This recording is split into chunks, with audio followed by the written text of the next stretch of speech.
میرے والد صاحب اس وقت جیل میں تھے.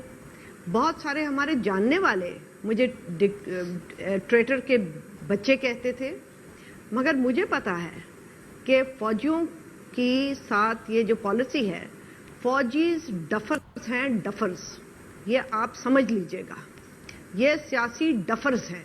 اگر آپ ان کی پالیسی پہ چلیں گے جیسے آپ چلتے رہے ہیں تو ملک جو ہے وہ کسی جگہ نہیں جائے گا. مجھے نہیں پرواہ امریکہ کیا سوچتا ہے، افریقہ کیا سوچتا ہے. مجھے یہ پرواہ ہے کہ ہمارے ملک کے لوگ اس فوج سے بچیں. آج اس فوج نے ہمیں اس جگہ پہ کھڑا کر دیا ہے جہاں پہ انہوں نے ٹیررزم ہر گلی اور محلے میں پھیلا دیا ہے. یہ اس کو سپورٹ کرتے ہیں، یہ اس کو انکریج کرتے ہیں اور یہ ڈیبیٹ کو ڈٹریکٹ کرتے ہیں. فوج نے ہمیں سلیوز بنایا ہوا ہے.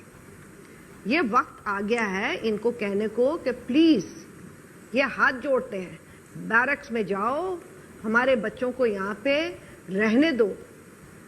ہم یہاں پہ خون خرابہ نہیں چاہتے. اگر آپ کو بہت چاہیے سر پہ کوئی تاج تو جائیں، جا کے لڑکے کوئی جنگ جیت کے دکھائیں. آپ نے کارگل کیا، آپ نے وہ لائٹ انفینٹری والے لوگوں کو مارا. آپ کو عادت پڑ گئی ہے کہ آپ چھوٹے چھوٹے ملک کے بچوں کو اپنے سامنے لا کے ان کو ہیومن شیلڈز بناتے ہیں. نہ آپ لڑنے جوگے ہیں، نہ آپ ملک چلانے جوگے ہیں، نہ آپ کوئی پالیسی صحیح بنانے جوگے ہیں. آپ قبضہ گروپ ہیں، اس ملک کا قبضہ گروپ ہے. اور سیاستدانوں کو اور ہمیں سب کو یہ بات صحیح طریقے سے کہنا چاہیے.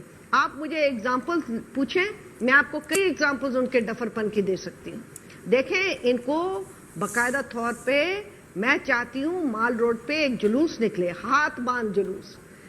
فوجی بھائیوں، تھینک یو ویری مچ. اب گھر جاؤ، بیرکس میں بیٹھو. پلاٹ جو لے لیے بس ٹھیک ہے، پر آگے نہ چلو. کھاؤ پیو پارٹی، ہماری جان چھوڑو.